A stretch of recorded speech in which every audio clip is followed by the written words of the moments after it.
Single tax is having to throw away half your groceries every week because you can't get through them all. Single tax is having no one to split your subscriptions with, your Amazon Prime, your Netflix, etc. Single tax is not having a second brain to help you, so you end up spending more. For example, you leave your clothes in the washer because no one's helping to remind you to put them in the dryer, or putting them in the dryer so you have to wash them a second time. Single tax is not having a second brain, so you have to pay more in your bills. For example, not having a second person checking to make sure the lights have been turned off before you leave your apartment when you go out of town. Here's something I didn't know about till I started researching this. There's something called the single tax. It's not an official tax. It's just a financial reality of living alone versus living with a partner. Zillow did a study and found that single people pay an average of $7,110 more per year just for housing compared to someone splitting costs with a partner. In New York City, that premium is over $20,000 per year. That's not rent being higher. That's the same apartment costing you more because you're paying 100% instead of 50%. Then you look at actual taxes.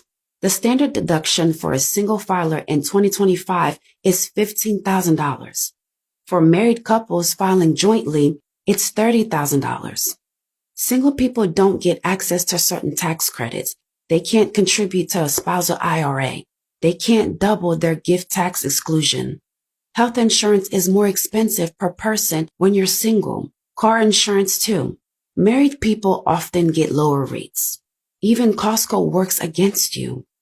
Bulk buying makes sense when you have a family, right? But when you're single, half of that food goes bad before you can even eat it. I'm not saying this to argue that everyone should get married. No. I'm saying that when people talk about choosing to be single, we should acknowledge what that choice actually cost. Because for a lot of people, it's not really a choice. It's a calculation. You look at what dating costs. You look at the odds of success. You look at what you're being asked to provide versus what you're likely to receive. And at some point, the math just doesn't work. People say men are opting out, but when the price doubles and the outcome gets harder, is it opting out? Or is it just simple math? So what's actually happening? I think a lot of men, and honestly a lot of women too, are doing a quiet cost-beneficial analysis.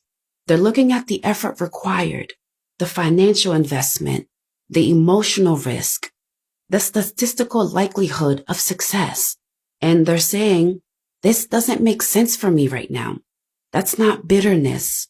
That's not giving up. That's just rational decision making.